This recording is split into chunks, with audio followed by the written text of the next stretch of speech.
Well, listeners, welcome back to Purposeful Marketing with Aaron, James, and Mary.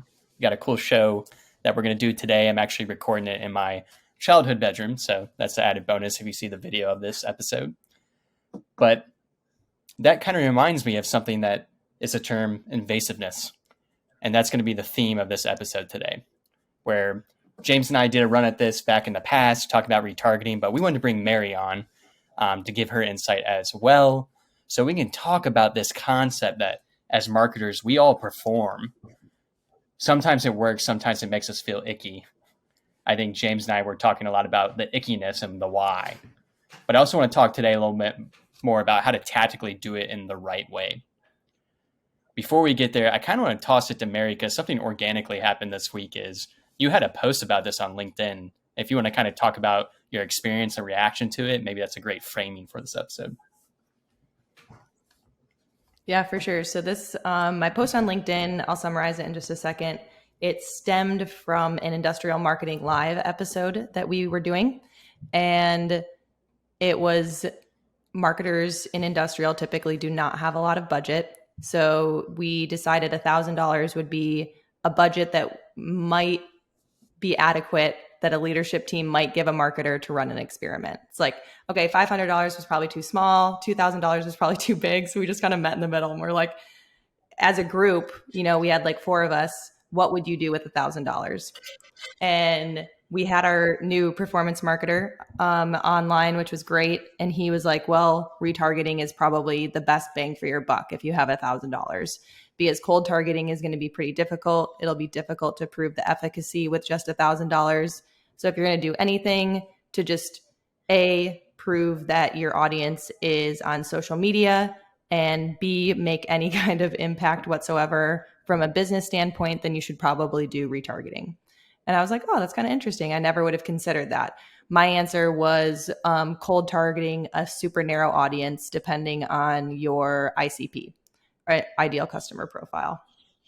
So yeah, the post on LinkedIn was a summary of that episode. So it was basically just what I would do with $1,000 considering the retargeting. So I would install a LinkedIn or Facebook pixel on the website. I would then wait 30 days for it to collect data, create a very customized landing page focused on product aware content. So content where the person already knows what solution they need. You just need to prove that you're the best option for them. And then put it out on Facebook and LinkedIn and watch it collect results. And I mean, I just wrote this in probably 20 minutes as, again, a summary to an episode we already did. And it was probably my most popular post all year. So I'll open it up with that and see what you guys have to say about it. Definitely. I'm going to kind of deconstruct that a little bit and then throw it to James here is I think it is very captivating, one, the idea of what can you do with $1,000. But the way you laid it out is really where my mind is running is there's thought there in that execution. There's thought into how tactically you're going to do that. I think where people don't do that is where we get that icky feeling of, all right, this ad is just following me around wherever I go, and it's not providing me that value. James, do you have any just kind of thoughts about that? Yeah, I think in general, I think it's probably good practice to understand that what you're doing when you're advertising is not really providing, I don't think, as much value. Like when we say we're providing value for the potential customer, it's nice to think about quantifying exactly what that value is and how it stacks up against every other thing that person could be doing other than reading your ad right now. And if you take that seriously enough, I think then you start to get pushed into, okay, I really only want to communicate with these people. I really only want to communicate with people that I believe are interested because of X. I really only want to communicate with people who performed X action that, makes, and that's kind of, I think, where people start to think retargeting makes sense. as a way to get even narrower with who you, a bad word would be bombard with your content. I think the ickiness with retargeting, it's no less icky than, in terms of the act of putting something in front of someone, it's no less icky than any other way we do that. It's the way that we get their information and find them that I think produces ickiness in some cases, depending on how you got that information. I think it just makes people feel a little bit gross, even if it's something that's always happening everywhere in 2022. Yeah, and I think this is not a new problem, and I don't think there's going to be a new solution immediately. I think retargeting is going to stick.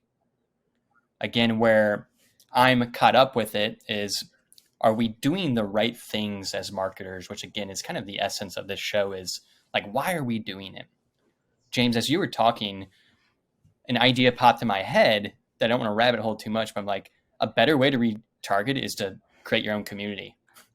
Is you can constantly show them value over time and really get it directly in front of them. And you kind of know what they want, because in the community, they're going to give you feedback. I'm throwing that at both of you here. Do you have any thoughts on that? Yeah, that's interesting. I think that, yes, community is definitely a great way to do retargeting. I think that retargeting is still a viable option, and it can feel less icky if, like you said, you're providing value. But I think as our generation, so I would call that like the millennial, maybe even Gen Z generation, they're just more intuitive about retargeting in general. So I feel like they see a retargeting ad and they know whether it's crappy or not, and they ignore the crappy ones and they pay attention to the good ones that are adding value to their day. I think it's less common in business to consumer or direct to consumer. I think the B2B businesses who win are not doing direct response retargeting. They're doing value add retargeting. I think that's a great breakdown. I may ask you to kind of piggyback off that. Go ahead, James. Oh yeah. I think that there's an amount that if there was a way for you to know, if you know whether someone enjoyed what you're already doing in marketing and is getting value from it, and then you that for me feels like more of a green light than somebody came to our website and consumed content on our website. Well, we can go find them on social media and advertise to them. That's, I think, different. And it makes me think of like how you constantly hear marketers talking about like, well, you don't want sales to get in front of this person before you get in front of this person and like communicate. It's like, let's be honest with ourselves. Like how much more value are we communicating than, like, it really depends. There's plenty of things that marketers are doing that to someone who is targeted by an ad in any way, that person would say like, okay, another thing I have to scroll past, another thing. So I think it really does come down to, how has this person shown themselves to be interested? So community is like, well, if they're in the community, they're in the community. They can always leave. How have they shown themselves to be interested? And how can you add to what you've already given them? I think it's a good challenge to know like, okay, this person got value out of ad A. Like, I need to do more with ad B. I need to provide a greater experience with ad B. So I think like there's a good challenge there, but I think to do it the right way, you have to be honest with yourself about like advertising a new piece of plastic processing equipment is probably not like the biggest value add that this person's going to come across on social media during their day. And there's a lot out there in a person's 24-hour day that can make their day better. And you need to kind of be honest about where an advertisement fits in there. And if you do that, you can probably use this way smarter. And I think when you're looking at it like with $1,000, it's really interesting because that's really not a lot of money for a company to advertise with. So you're forced to do it really intelligently, I would imagine, and really thoughtfully. I would imagine if you had $20,000 and you were still coming up with the idea of let's do retargeting, it would be because you weren't being thoughtful enough, is kind of the idea that is where I would come at that is there are better ways to get in front of people if you have the time and money, and you can get in front of better people with better stuff and make them feel better about it. But yeah, I think it is interesting to come into this from, a position of we have $1,000 and we need to prove that marketing can work on social media. Well, yeah, that kind of makes sense. Yeah. So James, what you're talking about with retargeting and the thought is what matters, is how thoughtful you are with doing this. I personally think in marketing, a lot of the time in B2B, the thought's not there. Where we get our thoughts is we steal them from e-commerce. We steal them from news sites. Then we try to apply those tactics to what we do in our market, which does not work. So the thinking is what matters. I'm going to throw it to you, Mary. Then once you finish, throw it back to me. I'm going to ask a different question. Yeah, 100%, Aaron. And I totally agree with you too, James. I think that was an excellent example you pulled with the piece of plastic processing equipment. Asking someone to buy a B2B product direct on Facebook, Instagram, pick your social channel, is an absurd expectation. The buying process is different. The intent isn't there. I mean, it's kind of silly. Definitely. It is silly. I think sometimes marketers do silly stuff. And that's why I want us to think about the why. So we stop doing it. The question I wanted to ask to kind of spur some conversation is retargeting an issue because of X or Y? And here's your X or Y. Is it an execution issue or is it an attribution issue? Mary, I'm going to throw it to you and then we'll see what happens.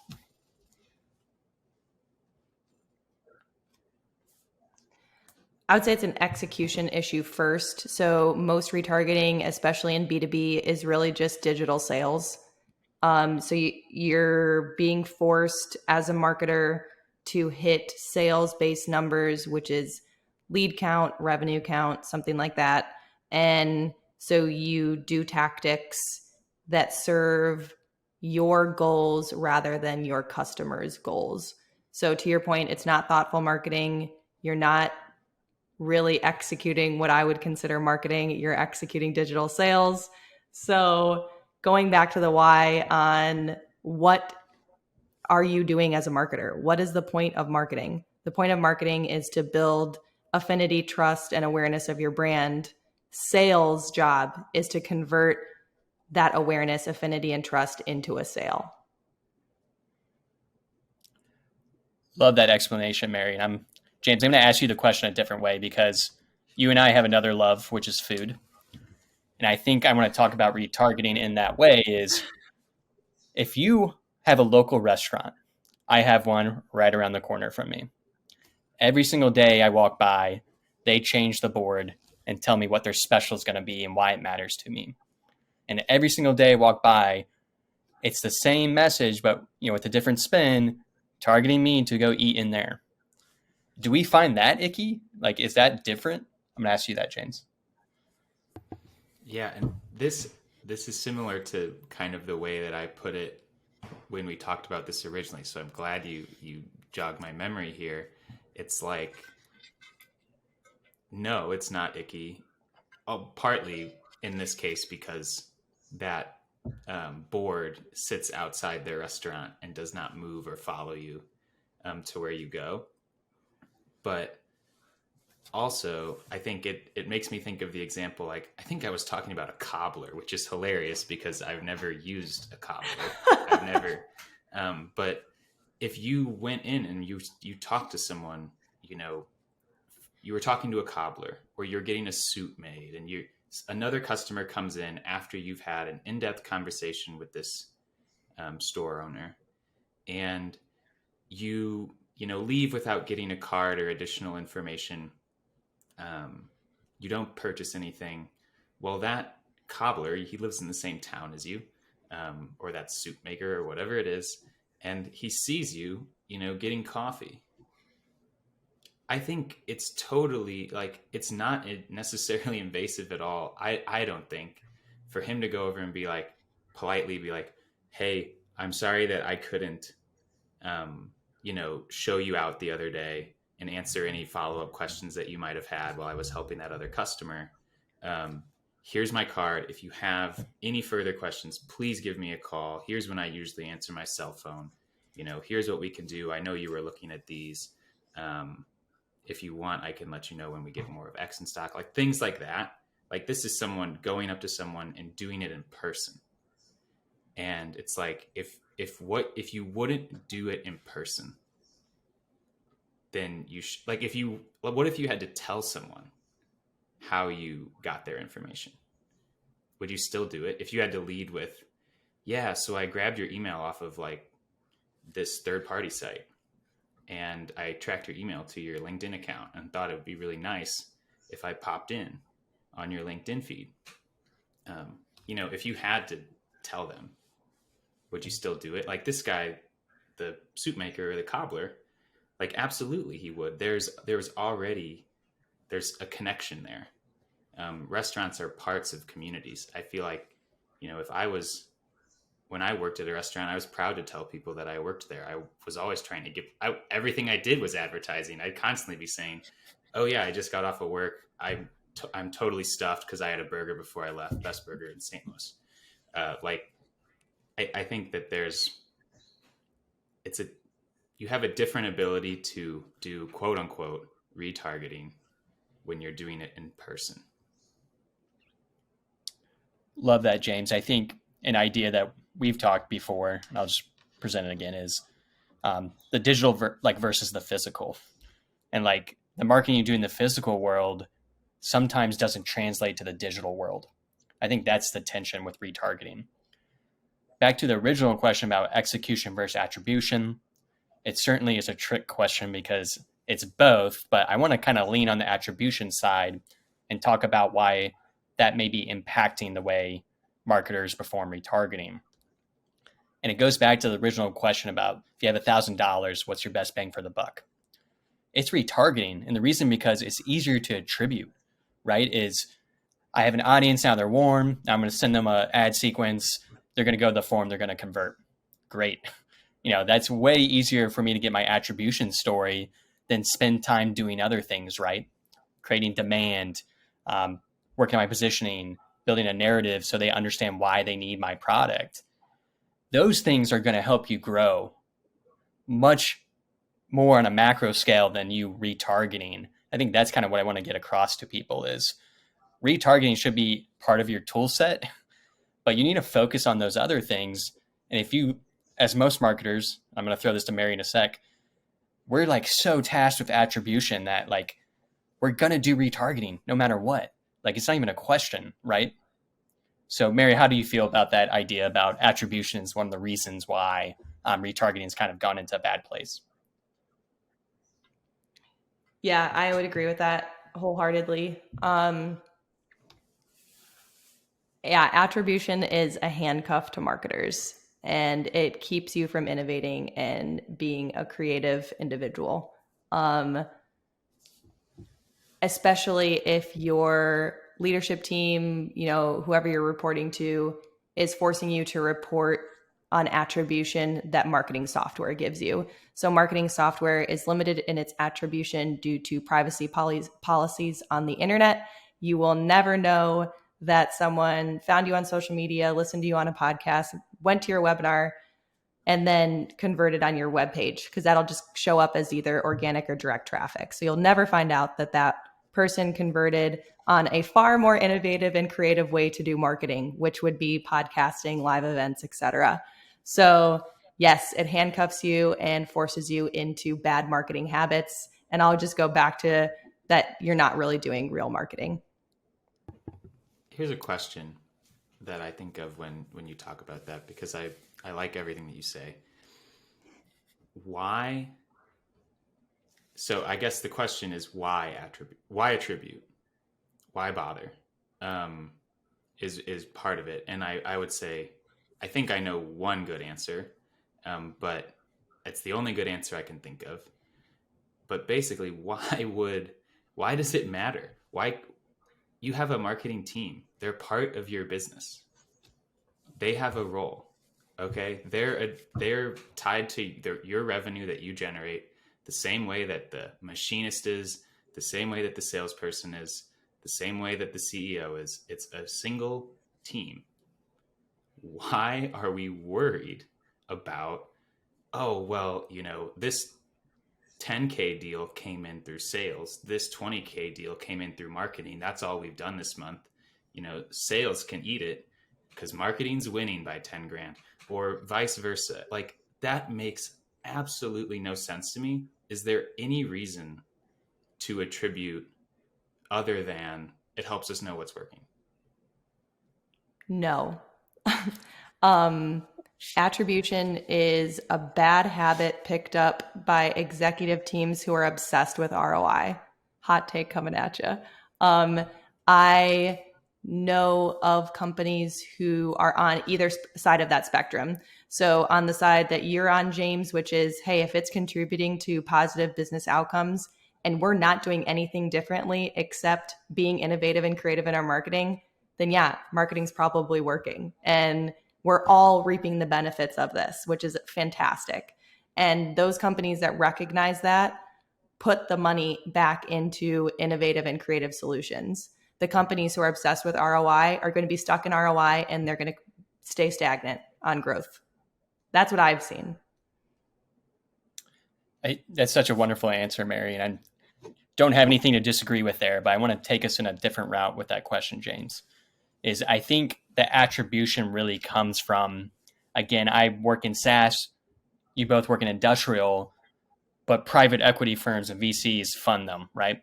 So therefore, again, marketing needs to have predictable outcomes so they understand what's going to happen in the future so they can get funding. That's why attribution is so bad for both our markets. It's because now everyone's focused on getting those numbers right and not getting it right for the customer. I think that's going back to the physical example and you talking about a restaurant. Man, you really get that connection with doing it the right way because you got someone in front of you and they're going to show you that feedback. When we get into the numbers game, I've asked this question before, as marketers, are we into math? Are we scientists? Are we artists? I don't really know. But man, if we push more to the math side, more to the retargeting side, we kind of lose that aspect of the physical human to human contact. James, you have any thoughts on that? Not necessarily. I guess I have a follow-up question that would be, so you're doing retargeting because of attribution. You're doing attribution because the C-suite needs it. If you talked the C-suite through, here's what we're doing to get that.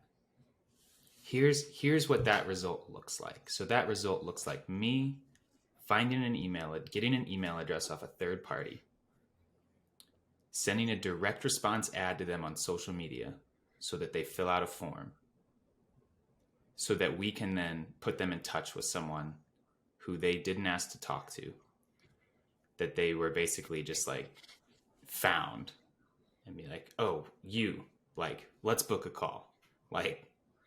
And we just wrote conversion copy. Like, we just cold converted someone on the internet. Like, how many times have you signed up for a newsletter and deleted the first email? like if you told the C-suite, this is what we're doing, this is the best way for us to please you right now. We're pleasing you so much with this awesome tool. This is really what it looks like. This is really what's going on in the back of the house. The food's coming out great, but the water looks green in the back.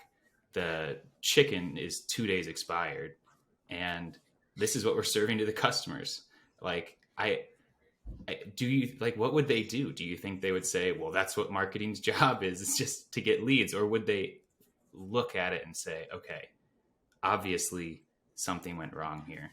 Like, am I misaligned with what leadership does? Do I just not understand?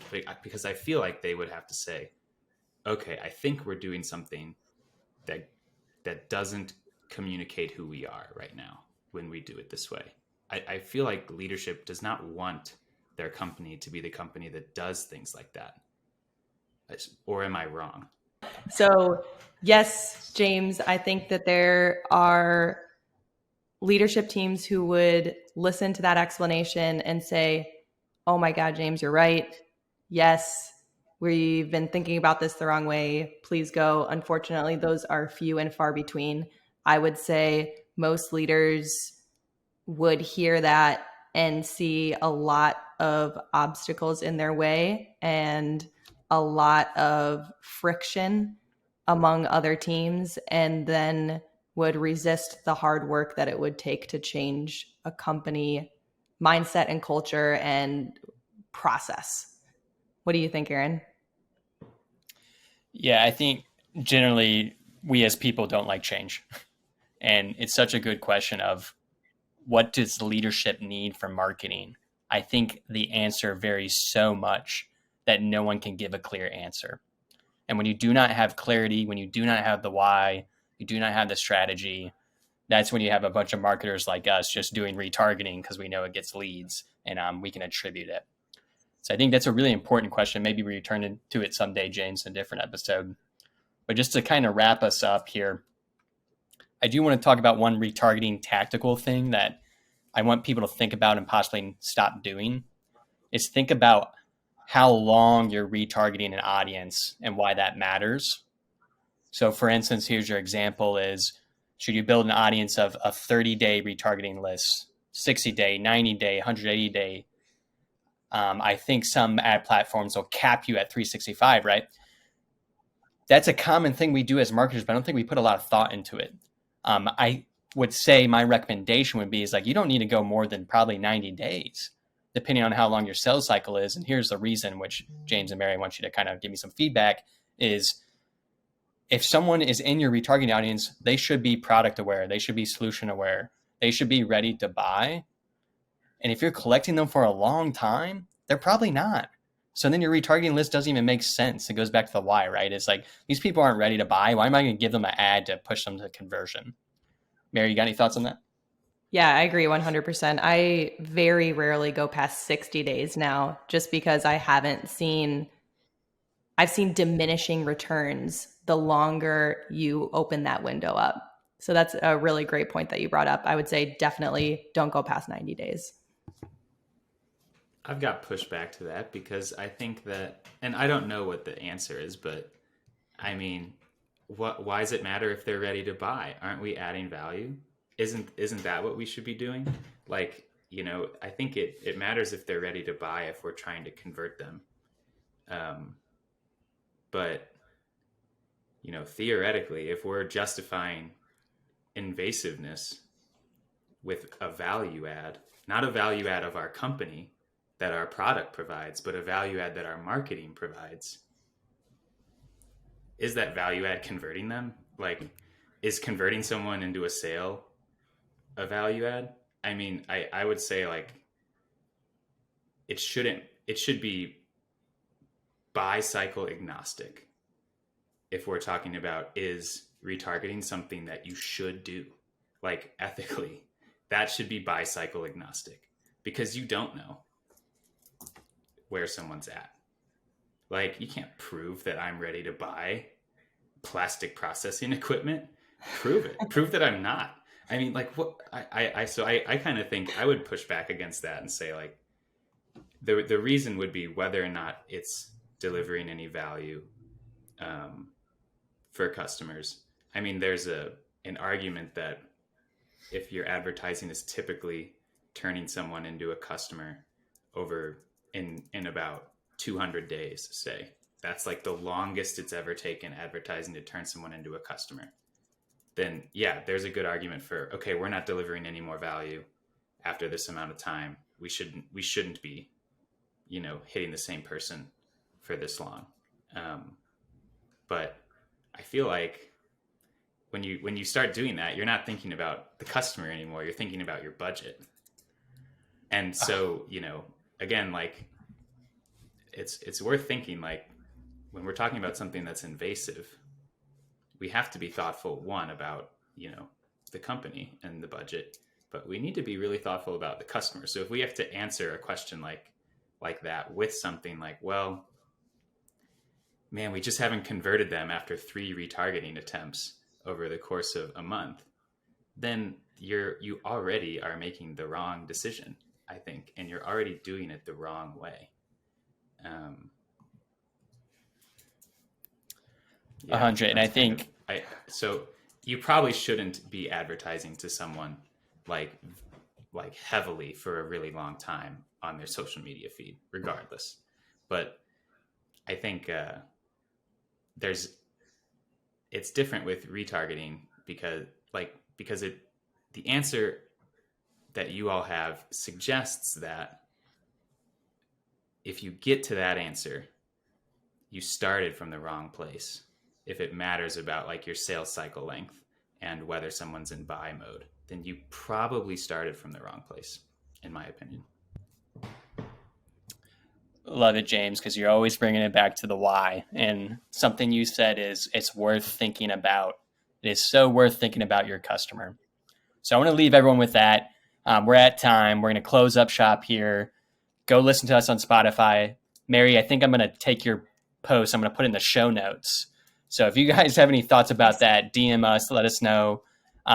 Thanks for listening. We'll catch you next week. We'll throw some bicycle agnostic or something big and lofty at you and see how you feel about it. So, hey, appreciate y'all. Peace. Bye, y'all.